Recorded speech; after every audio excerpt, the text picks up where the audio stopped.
Welcome to Holly's Pandorium, featuring your host, psychic medium Holly Jordan.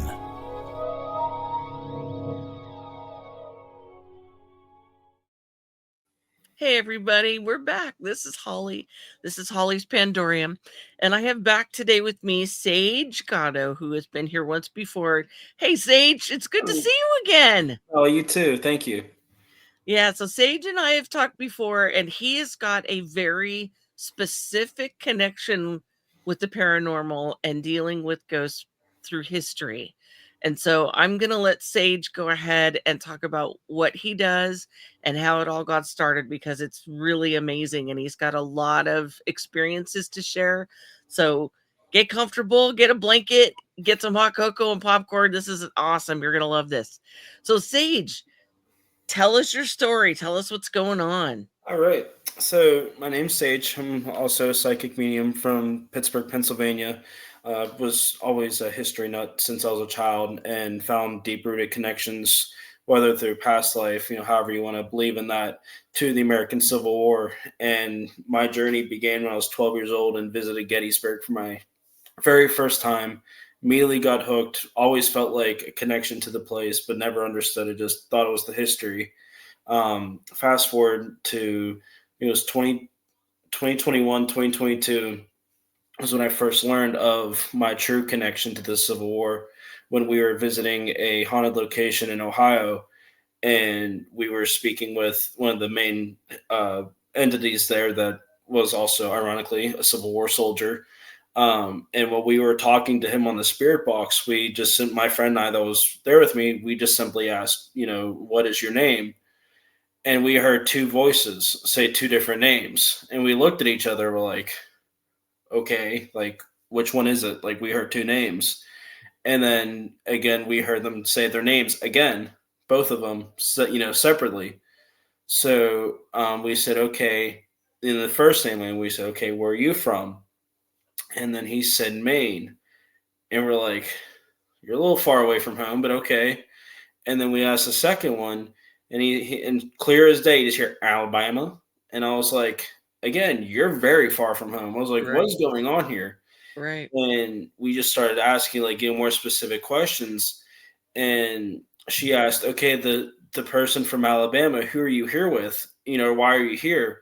And clear as day, I kid you not, on the spirit box, it said, I'm with Sage. And I turned and looked at her. I was like, What? what? Well, lo and behold, this is my right hand soldier now. His name, we call him Jamie. His birth name's Jameson, but he fought in the American Civil War. He survived the American Civil War. He fought from the entirety from 1861 through 1865.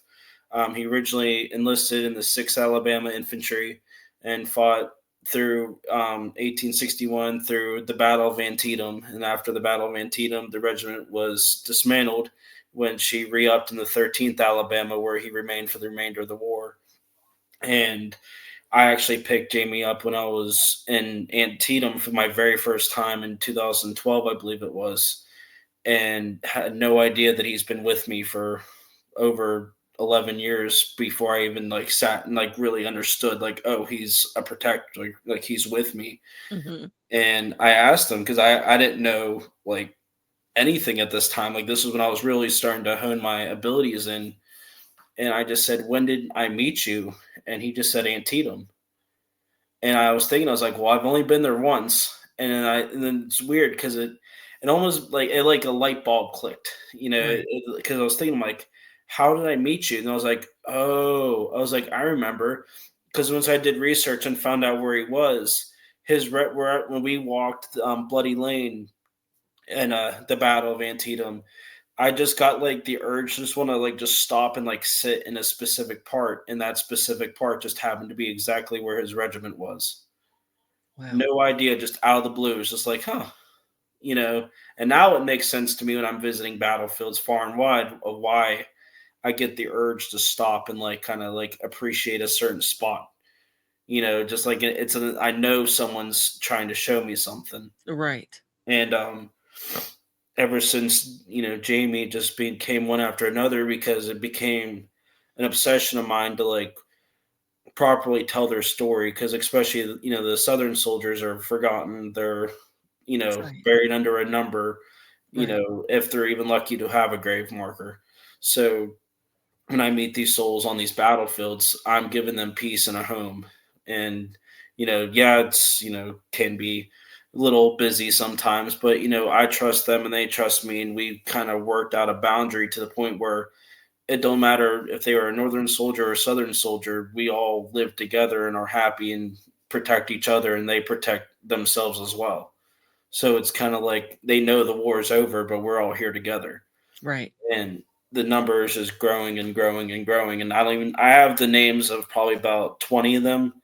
And I couldn't imagine how many there is with me now, but Right. that's where it started. That's incredible. And you didn't realize any of this is happening. And when you're going on these adventures to go to these different battlefields, Mhm. you definitely have a clear connection. And I Yes. know people listening and watching that have been to the battlefields can definitely connect with that feeling that Yes. more went on and there's much more lingering there than just memories. Yeah. There's a lot that happened. And I think that we have been so far out of war. It has been such a long time since directly war affected people at home. Mhm. War is always somewhere else. And so the Civil War was right in our front yards, right in our homes, right part of our daily lives. And I don't think it's been since then that people have really felt that here. I Correct. mean, war's been everywhere in the world, but not here per se in our home front. Yeah. So I do feel that that's left a huge imprint on our culture and our lives. So I'm really glad that you're getting to do what you're doing because I think it's fascinating. It's very fascinating because it's like the more I learn, the more I get like into it, and the more I want to learn about specific battles. Like I've been to Gettysburg, God knows, probably well over a dozen times. But Right.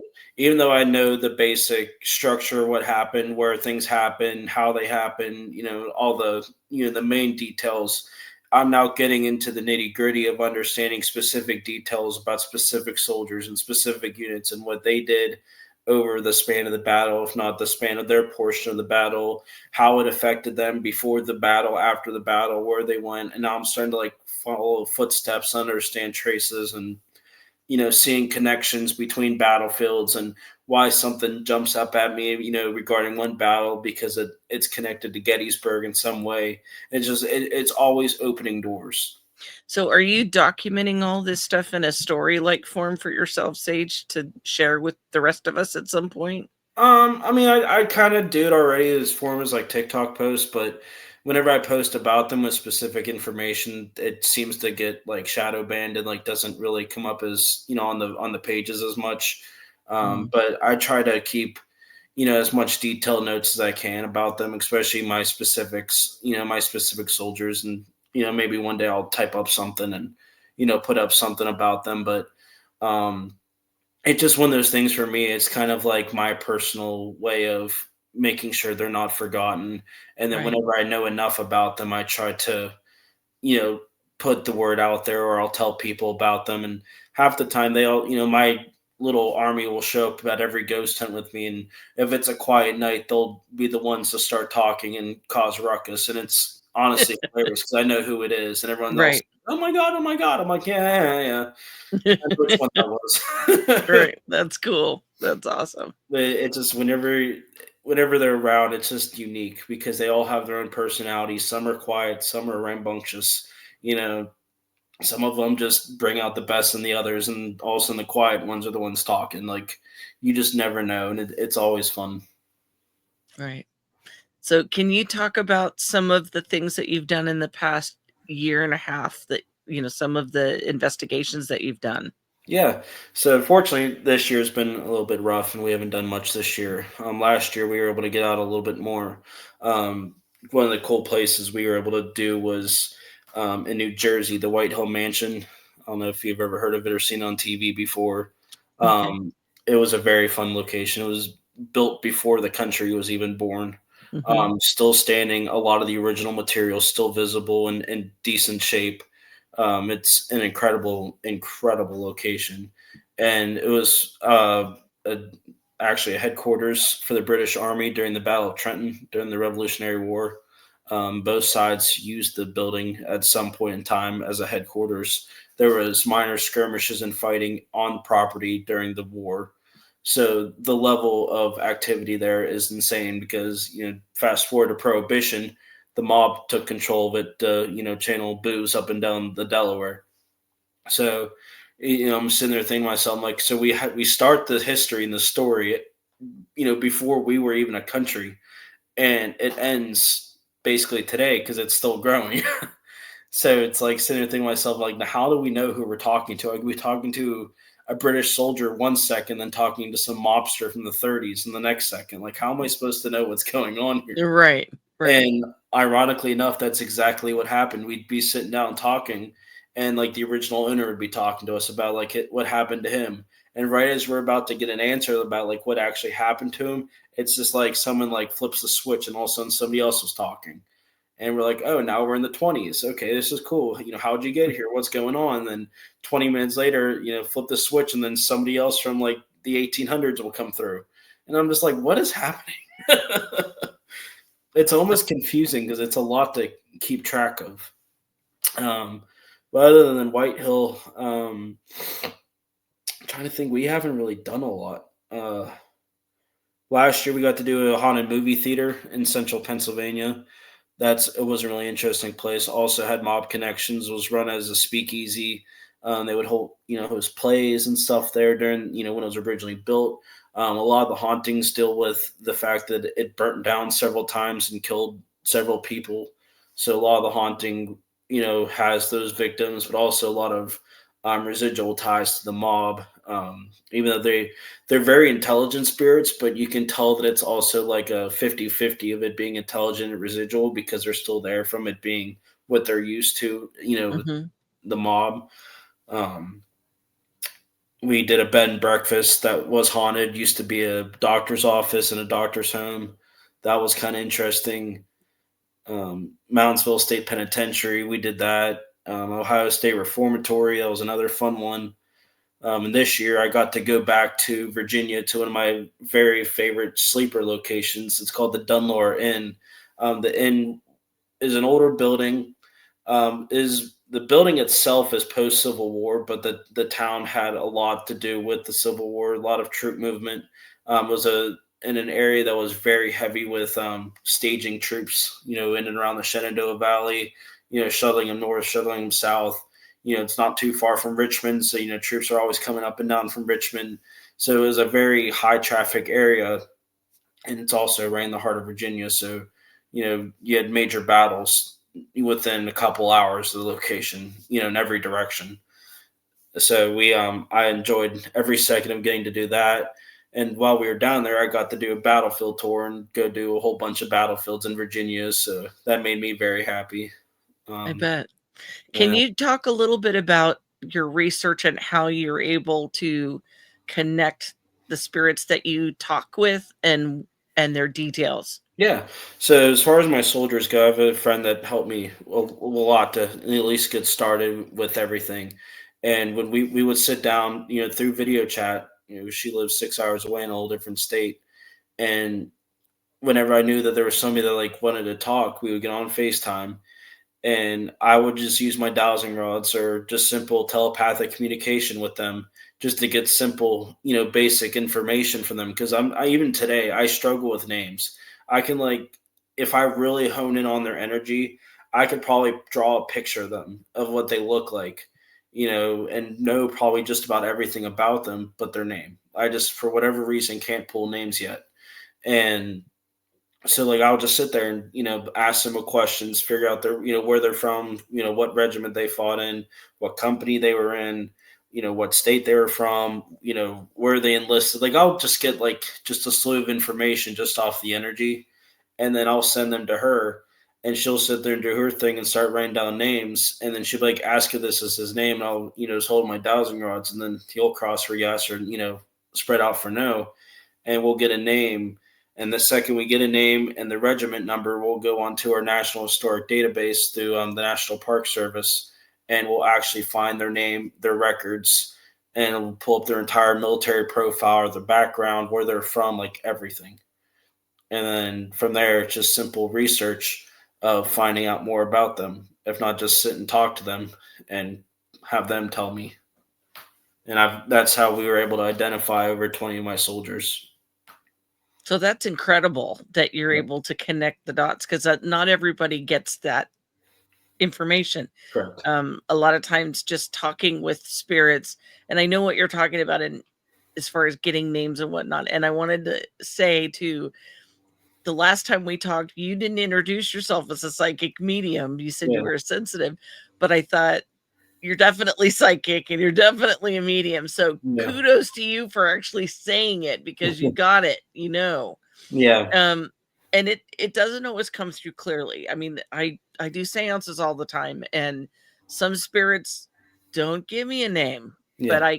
I like you, I can see them. I Yep. could draw their picture. I can tell you what shape their eyes are, what their Yep. nose looks like, their chin. I can tell you what their voice sounds like, Yeah. but they don't always have, I don't know why, but it's hard sometimes to get their entire name. And then there's Mhm. others once in a while that'll come through. And I had one, it was either the week before last, that had 4 words that was their name. And it Yep. was like, da da da da da da. And I went, oh, Yeah. okay. Okay. That Exactly. doesn't happen all the time. Um, but when you get to connect with the spirit and then attend a field that they had battle in, talk about what that's like to be able to let them share their story with you, and how do they communicate that with you? Yeah, so at home it's a lot different than when I get the chance to go back, which has been my most recent thing, is going back to the places have been connected with them from. And at home it's almost like meeting a new friend. There's so much excitement. It's like, okay, I'm so excited to, to learn about you, because not only am I learning about an individual, but I'm learning about like their experiences, what they went through, where their regiment was, and follow their footsteps to see, okay, have I crossed paths with you in multiple places? Because that's another thing. The cool thing I've learned is a lot of these guys travel. It's not like Mhm. they're stuck in one specific location. They go Right. back and forth to places they've been to. And that's like, proves the point, like with Jamie, like he didn't die at the Battle of Antietam, but he met me there because he just happened to go back and find me there. Right. And that's incredible to me. And unfortunately, a lot of them, I think that now that I have so many of them, they communicate with the rest of the spirit world. Because when I go back to Gettysburg, I swear to you, it's the most chaotic place in the world. Because the Yeah. second you even like touch battlefield property, it's like I would just walk through a gate of like hundreds of them just like stand there waiting for me, because it's like the energy just changes like that. Yeah. And it's just annoying almost sometimes, because it's like, guys, I want to enjoy myself too. But it's like at home they're excited, but it's like they're even more excited to an extent on the battlefields as well, because it's like they know what I've done for them and they want to bring more and they want to expand.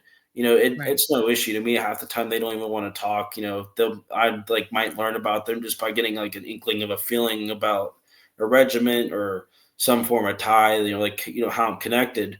But other than that, they just want to be there to be with other soldiers and just to be Right. at peace.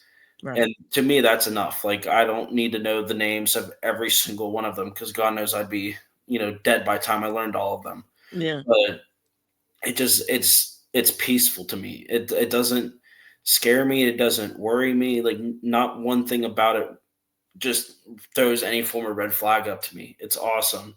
And especially, last October we went back to Gettysburg, and one of my quiet ones, he's from the 22nd North Carolina and actually died in the battle, or in the third day of the battle of Pickett's Charge. And we were going down Confederate Avenue, which is the main line where the Confederates lined up at for Pickett's Charge. And we made our way down to the North Carolina Monument, and I knew it was going to be hard because he's one of my favorites. Like, he's very quiet. He always is like always there when I need him, but like he doesn't say a word. Very very seldom does he talk. And I just knew, like, being in the same spot where he was when he stepped off that field and only had a mile of his life left. Just looking across that field, I'm just like, this is what he looked at 160 years ago. I was like, this is incredible. and I was just standing there, and very lightly I felt a hand on my left shoulder, and Mhm. I didn't even have to look. I knew who it was, Right. and all he said was, "You actually came back for us." Yeah. Because I promised them all eventually I'll make it back and visit and honor you guys on the battlefield itself. And when he said that, like I just started like get really heavy hearted, and like my eyes started getting heavy, and I was like, I nope, nope, keep it together. It's like it's okay. Right. And then he literally just said, "No, seriously, thank you. You came back for us." I Yeah. was like, "Okay, I can't hold it. Waterworks." Yeah, yeah. Of course, of course. And so I was, yeah, I just kind of just put my head down, said a silent prayer for him, and just was just like, this is where it becomes real. Like this is meaning. This is the meaning of what I do right here. Is Right. them physically approaching me, saying thank you. Because I always get in my head that I'm not doing enough. I'm not learning enough. Like I always feel like there's more that can be done. But when they say that and that happens, it just incredible. It's an amazing feeling, and it was too funny because I got back to the car and my girlfriend was sitting there. She goes, "Are you okay?" And I was like, "No." I just started just sobbing. I was like, "You won't believe what JJ just said to me." Yeah. I told her, and I was just like, It just you don't expect that. I expect to meet new people. I don't expect them to be like just standing there with me. Yeah. And it's all over the place. I knew of my ties to the war just from doing spiritual encounters. I'm an adopted child. It was a closed adoption at birth, so there's no records or anything of my ancestors, my bloodline, like nothing, because I don't have anything to go off of.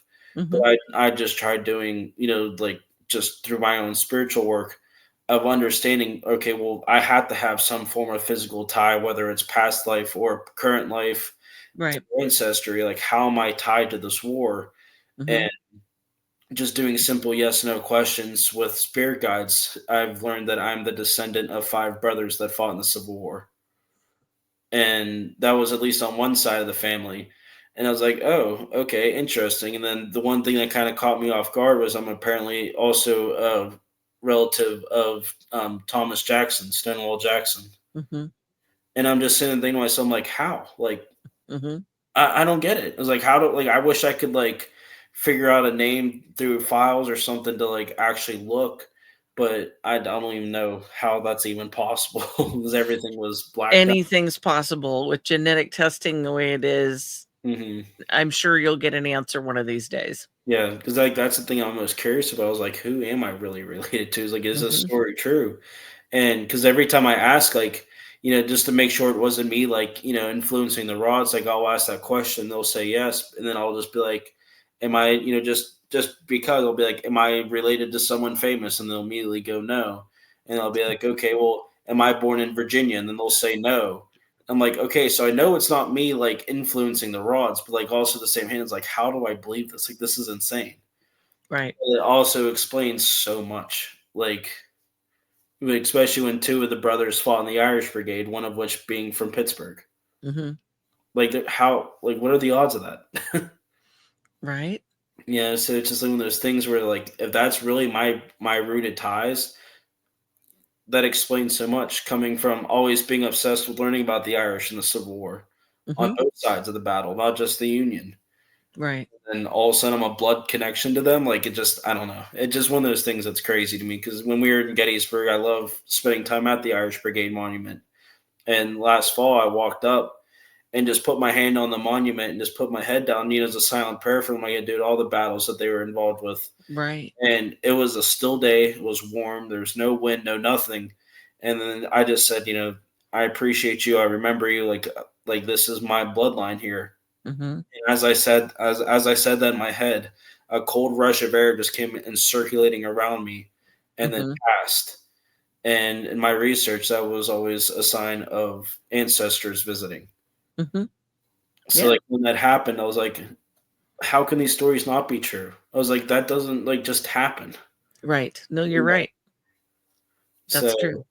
it was like kind of cool, but also like very fascinating. Like I want to learn more. That's awesome. I'm also glad that you've got both sides visiting you and hanging out with you because in my experience, whatever separated people at the time of death, Mhm. they're not holding grudges, the people that Yes. I've connected with. They're as much connected with the afterlife in the sense that earthly things don't matter anymore. Yeah. They're not mad at anybody, and they're not most of the time, they're not seeking any revenge. It's rare that I find a ghost that's still mad about anything. Yes. Most of the time, they're very much at peace and they just want someone to listen. They want someone to connect with them and they want to let some story out or some Yes. information that's important to them be shared. Yes. And it can be some of the tiniest, littlest things, but it's something that connects them with their human experience and what they felt. Yeah. And So, that's I think a lot of that is the person too and your personal beliefs who you right, favor because if you're someone who favors the Confederacy more, the Union troops aren't going to be as friendly to you and you're going to only get the Confederate troops, because that's the issue with my friend. Like her full, thing is, honoring the Confederate soldiers that she meets and always wonders when she goes to places that are, heavy on the Union, why she doesn't have anything happen or why they're always mean to her. I'm like, well, look at who you favor. You know mhm, what I mean? It's just one of those things where I go and just kind of like open minded, wanting to learn the history and let whoever has a story tell it. You know, right, if it doesn't matter to me what side you fought for because I just want to know who you are as a person and right, tell your story as a person. Because at the end of the day, yeah, we were a divided country, but they were still Americans. One was the southern states, one was the northern states. So right.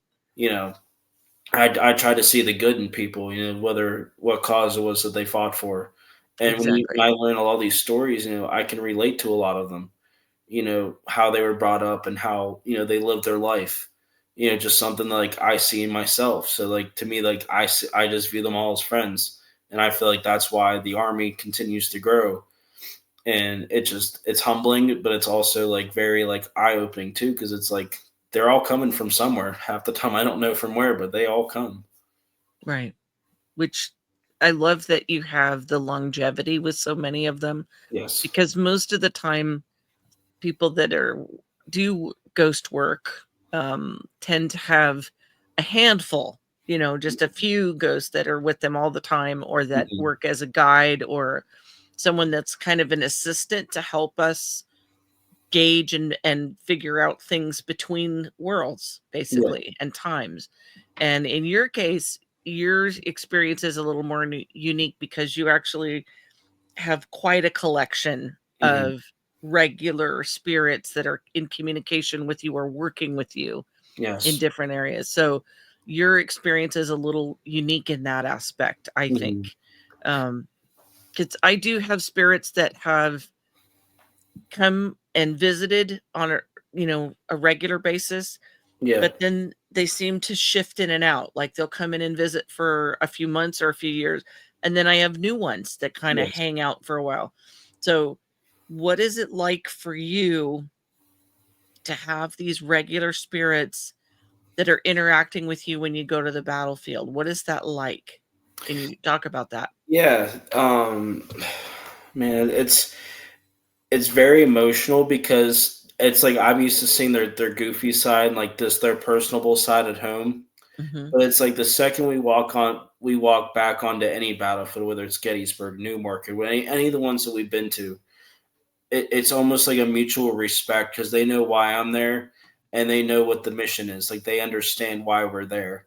And, more times than not, they'll connect with some of the spirits that may not realize like, hey, like we're here for you in a way.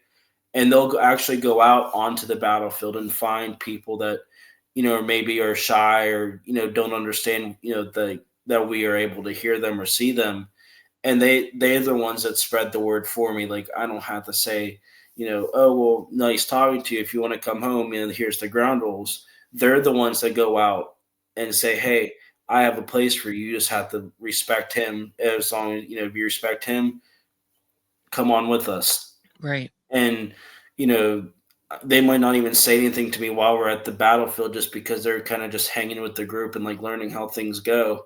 And then the second I get home, it's kind of like, oh, hey, by the way, I came home. Is that okay? And I was like, duh, like that's why we go to these places. Right. Yeah, I want to learn more about the battlefields because I'm starting to check new ones off the list that I haven't been to yet. and we out there reading the signs and learning about the battle and the people. The Right. second I start looking at the order of battle online and through maps, through the American Battlefield Trust, I start seeing familiar numbers, familiar regiments. Okay. Oh, I know who was here. That's why I wanted to come here. And the next thing you know, it's, oh hey, I have 20 new friends coming home with me just because I came to this battlefield. Right. And So acknowledge them.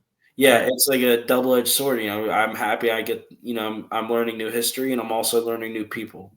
Right. You know, but it's very humbling. It's almost hard sometimes because like I do a lot of research before I go, Mhm. and even if it's a smaller battlefield that doesn't have as many signs or as many monuments or any form of documentation, might even just be an open field with a couple interpretive signs. It to me, I see the battle happening. What Yeah. that's I don't see very often.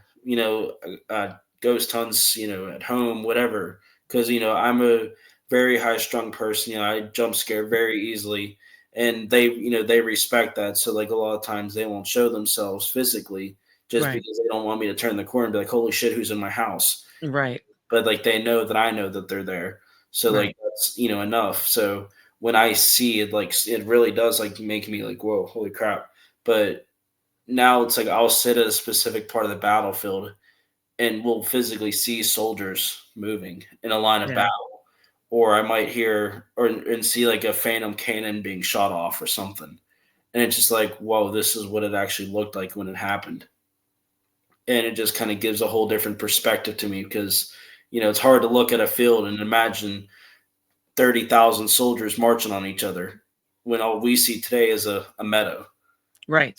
So the average person's like, cool, it's a battlefield, like that's great.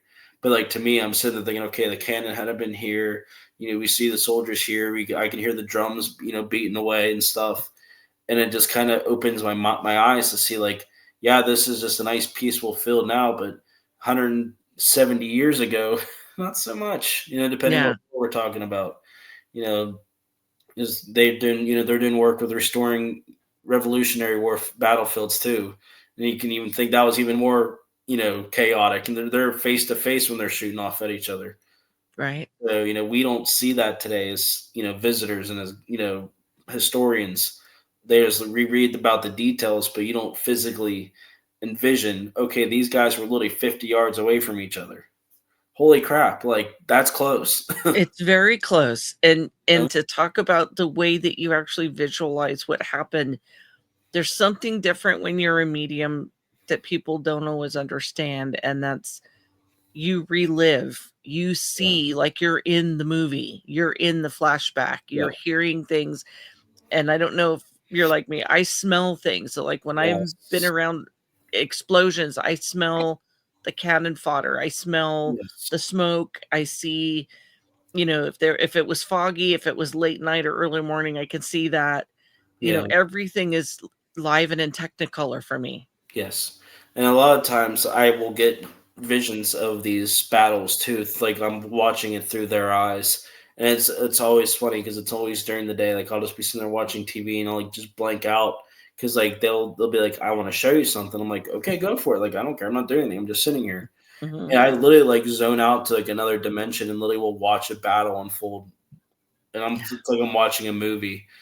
And I'm like, holy shit. I was like, what was that? What did I just watch? And then they'll be like, that's how I died or something. I'm like, whoa, I wasn't ready for that. Like, you could have warned me first, you Yeah. know? But Would have like, been nice to get a heads up, guys.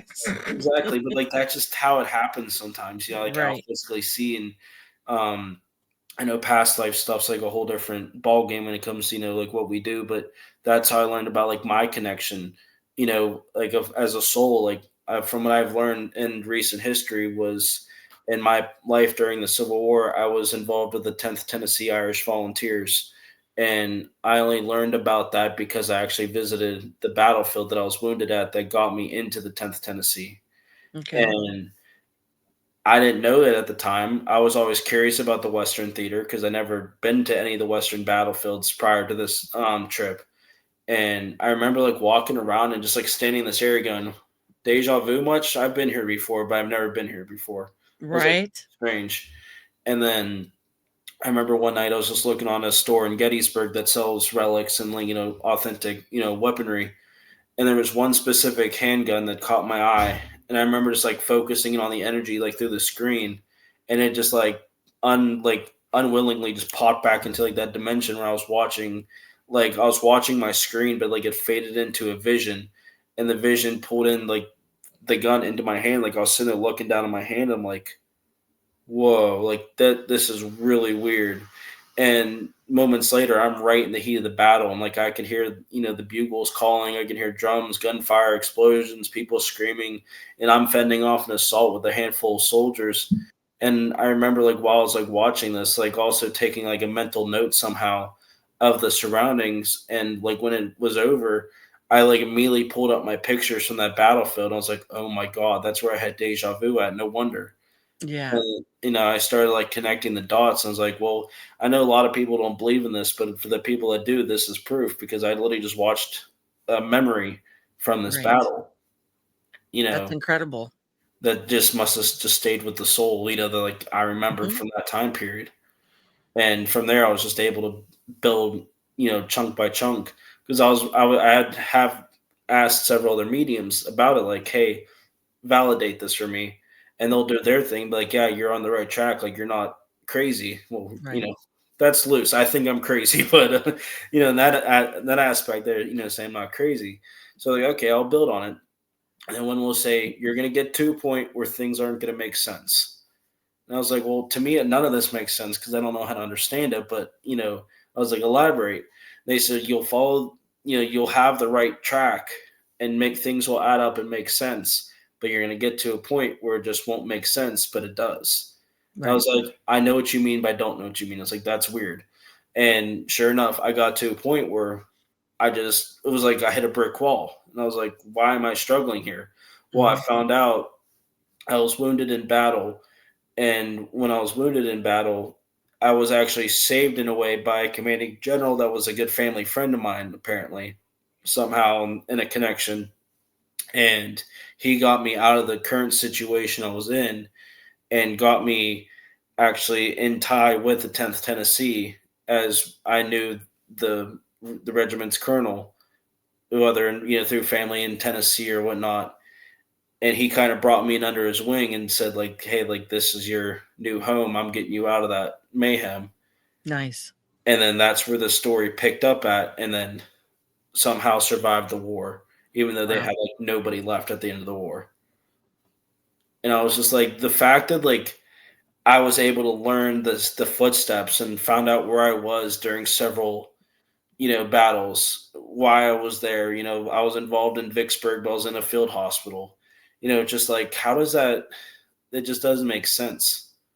But the things follow you through the times too. Like, I don't know if you've ever noticed that there's just things that you have obsessions with or just love for no apparent reason, even though it makes no sense because nobody in your family does it.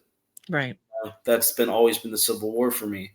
And I like, whenever I get nervous or I have trembles, it always starts on my left side, and more specifically like my left hand, my left arm, like just my left, arm in general is what starts to shake first, and then it just kind of always creeps its way down my left side. Mhm. When I catch it, and like I calm myself down in time, that's all that shakes. But I always wonder, I said, why my left side? Well, here, that's the side that was injured due to a cannon blast during the Mm. Battle of Stones River. That was my first initial wounding in the Civil War, and that was something I suffered with the remainder of that life, was shakes on the left side. Interesting. And I was just like, what else is parallel? Like, what else don't I know? Right. Right. But it's true that things do come through from past lives that don't always make sense.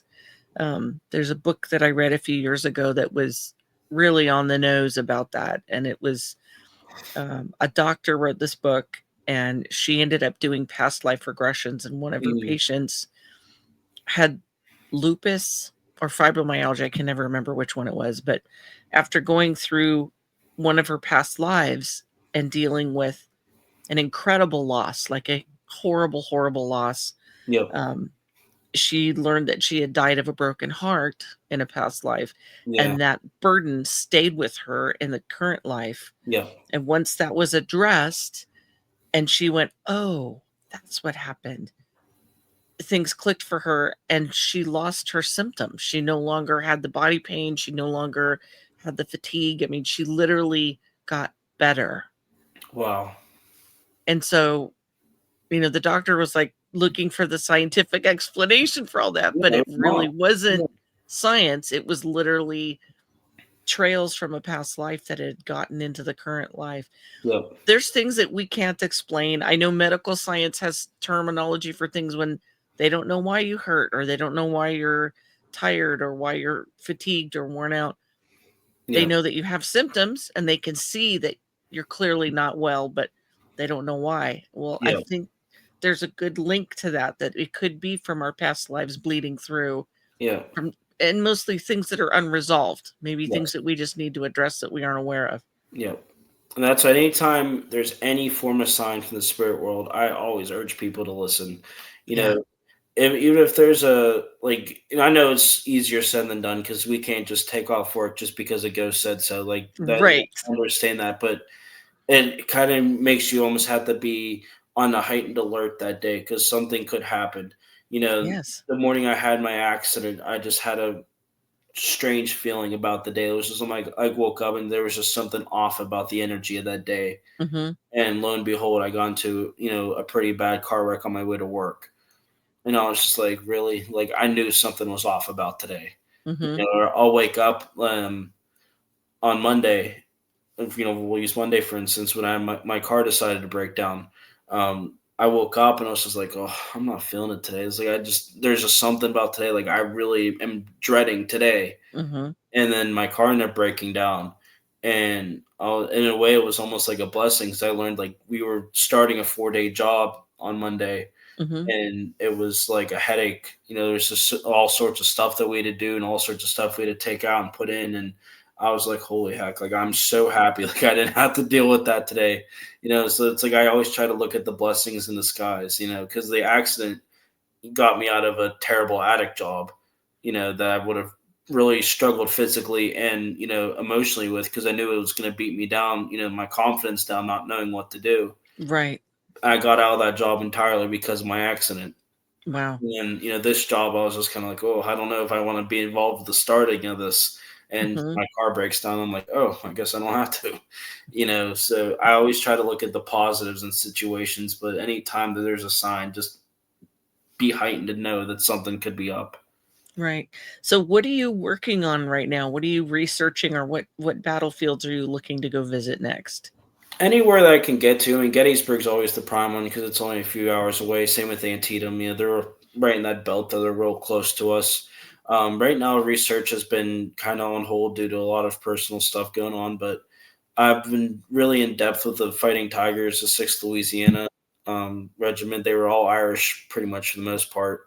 Um, they were raised in New Orleans in October of '61, and they were part of Hayes's Louisiana Brigade. That was the 6th, 7th, 8th, and 9th Louisiana.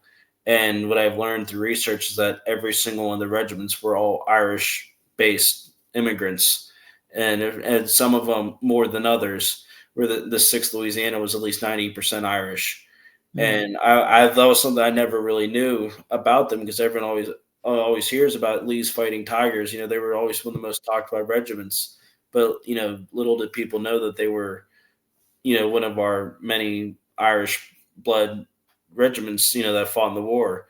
And I always love learning about that stuff, not being from an Irish bloodline and having connections. Almost every one of my soldiers are Irish. Imagine that.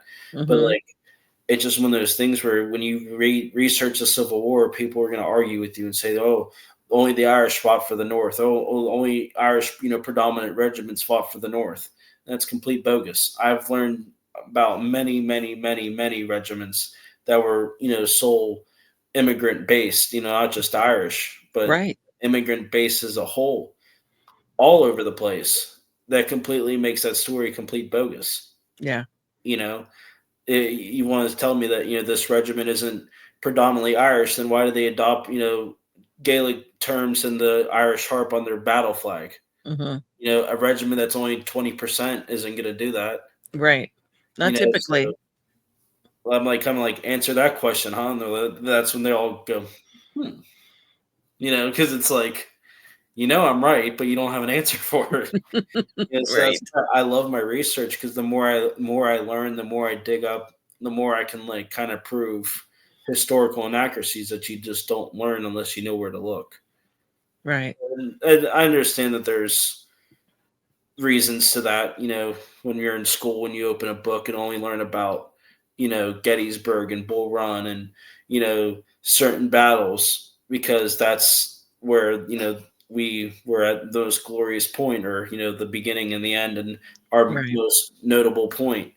You don't always learn about the guts and the glory and everything that came with it. So for me to learn about them. And I actually found out I have the first colonel of the 6th Louisiana with me. He's Nice. one of my quiet ones. He doesn't like, he's like kind of like in the background kind of guys. But Mhm. he was killed leading his men through the cornfield at Antietam.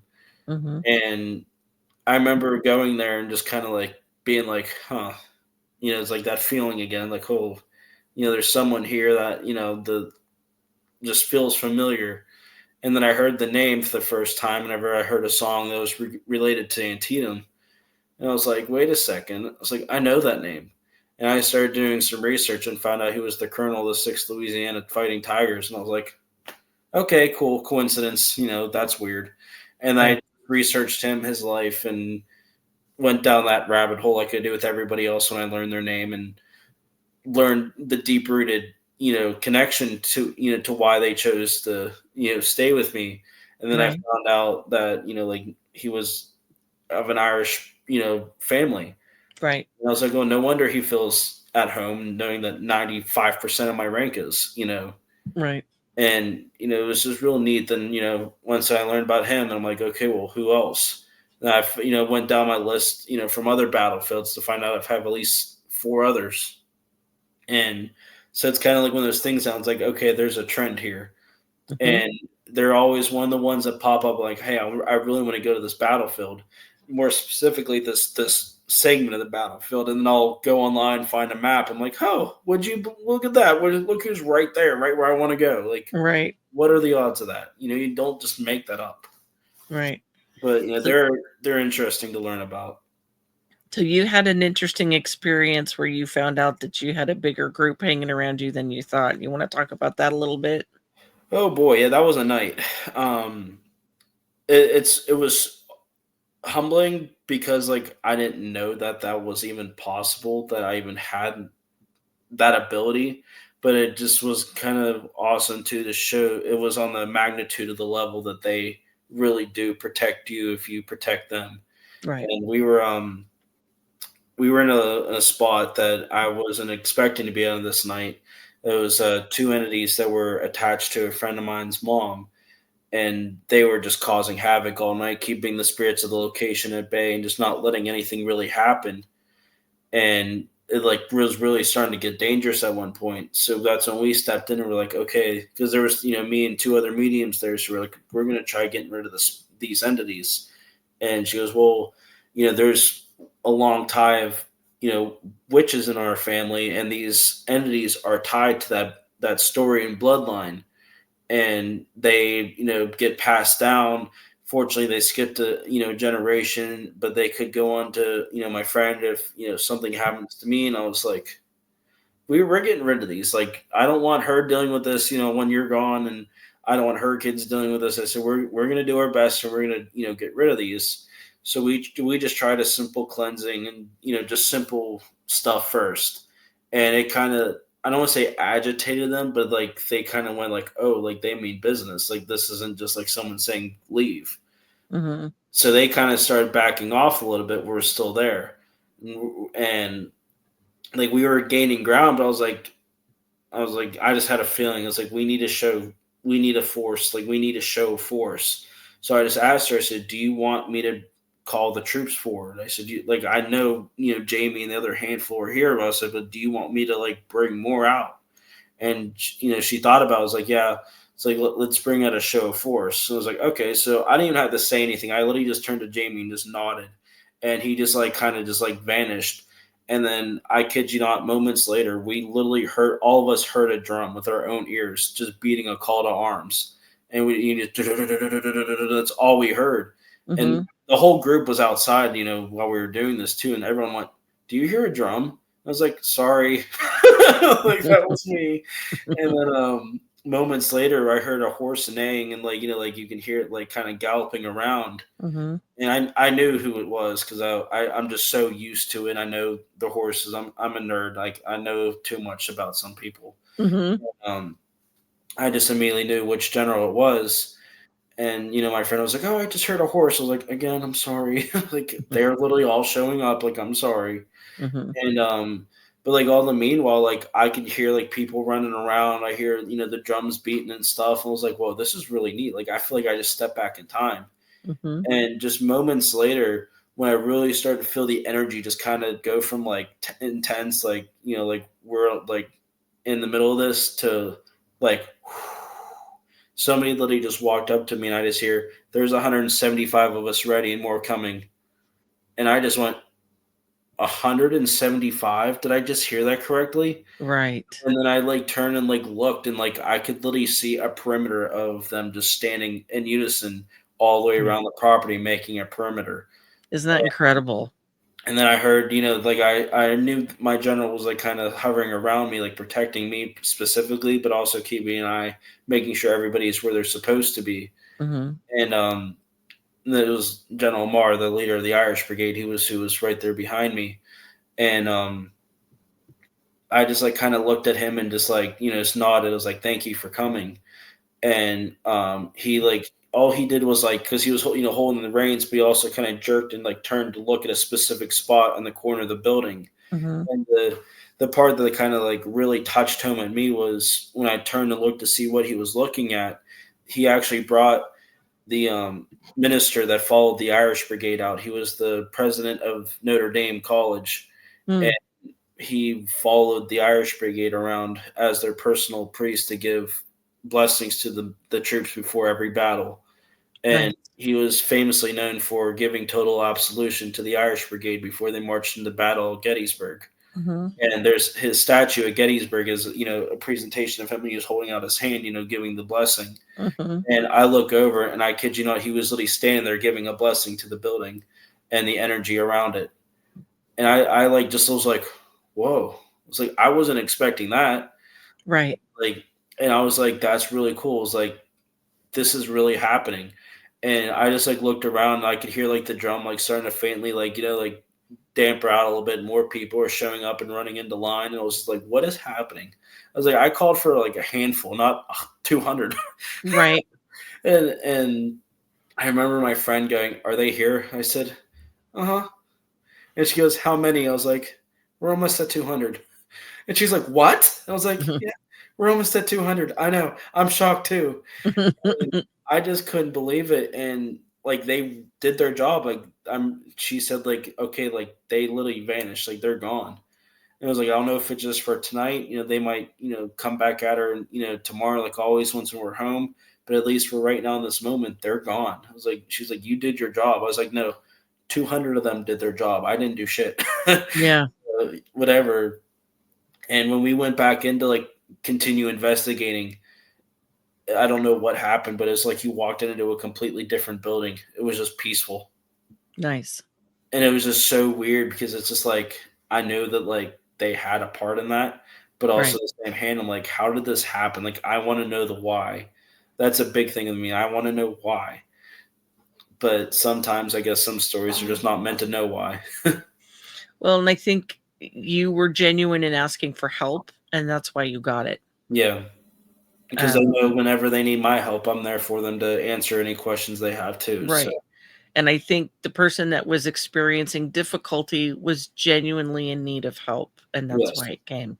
And I found that we don't always know how things work, but we know they do, and you can feel it. And when you were talking about you could feel the air change around you, Yes. that's real. It's Yes. palatable. I mean, it's noticeable. Yes. It's like you could be standing on a clear sunny day and suddenly it's a rain downpour. It's that Yes. much of a difference. There's a huge difference in Hmm. everything around you. Yep. And so I'm glad that other people there around you were experiencing it with you to Yeah. see, yeah, this is a genuine thing going on here. This Yeah. isn't just a little thing. Lineage stuff is really difficult to alter when stuff is carried down from generation to generation. And I Yeah. mean, some things we carry with us are positive and some are not. Yes. And we can change energies. Energy never dies, but it Hmm. does change. Yep, that's true because it's just one of those things that, like Gettysburg at the museum center, and in the museum and the visitor center, I should say. My girlfriend noticed, like, got to learn firsthand of like what happens when all these are around in a close quarters because they have like genuine stuff there, like museum worthy stuff. And the one that caught me off guard was they had the cot that carried Stonewall Jackson when he was shot by his own men at the Battle of Chancellorsville there. Mm, And I knew he was there because, like, he's always really curious minded whenever I go to battlefields that happened after his passing. mhm. And, but it was funny because I had so many, I probably had like 20 there with me. And all I kept hearing is, come over here, come over here, come over here, come over here, come over here. I'm like, holy crap, guys, like, calm down. I'll get They there. were excited to show you stuff. Yes. That's cool. But, I'm sure as you know, like the temperature lowers whenever there's, spirits around or Oh, any yeah. who's close to you.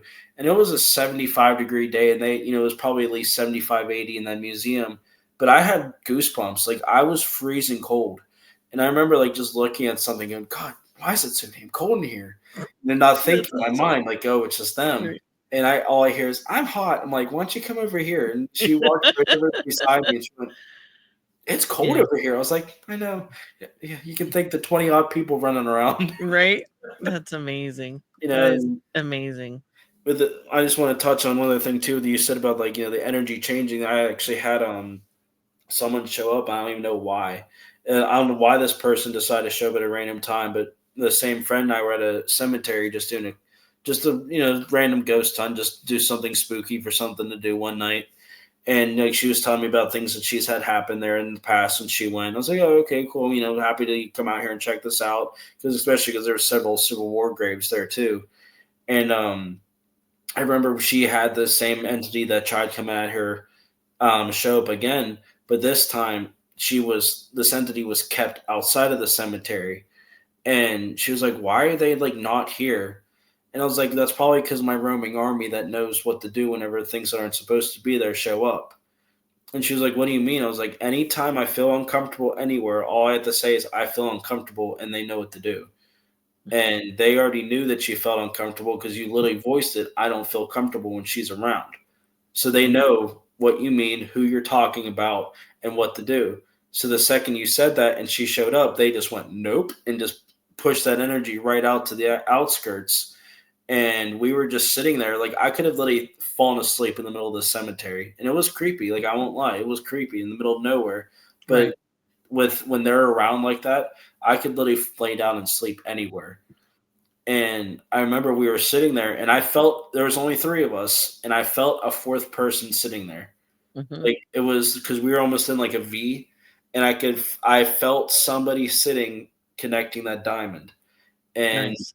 I couldn't like I knew the person, I knew the energy, but I couldn't see them to like know who it was. Right. And her boyfriend who's growing sensitive was sitting there and he just goes, why is US Grant on my mind right now? And I turned and looked at him. I was like, come again? Like, who did you say? Like General Grant? He goes, yeah, the president. I was like, that's odd for you just to randomly say.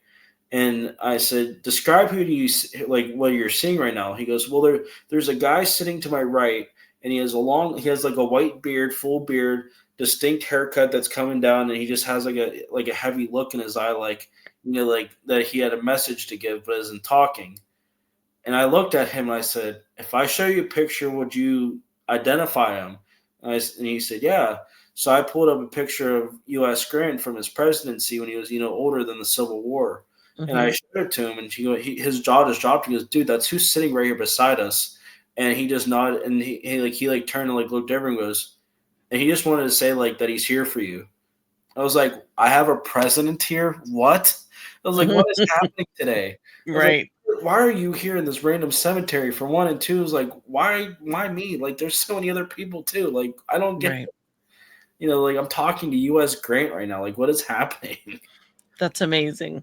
Yeah, and just energy is so strange. It changes, it alters, things happen for a reason. I'm a firm believer on that. Yeah, But that I'll never explain ever. that's amazing. That's awesome. Yep. Well, it is always good to chat with you, Sage. You always have so many cool stories to share, and I love the Absolutely. work that you're doing. It is amazing.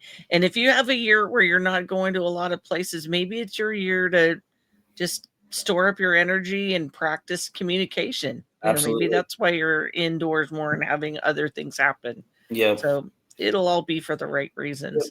And then when you have your next experience, it'll be amazing, I'm sure. Yes, Definitely. absolutely. Well, I wanted to say thank you for Sage and I for joining us today. For everyone that's here watching, please like and share this. If you're listening to me on Spotify, please like this and share it with your friends. And if you're on YouTube, like and share, please. It really does help the channel, and it lets other people hear and see things that they're interested in like this. This is Holly from Holly's Pandorium here to say thank you so much, and we'll see you again next week. Take care.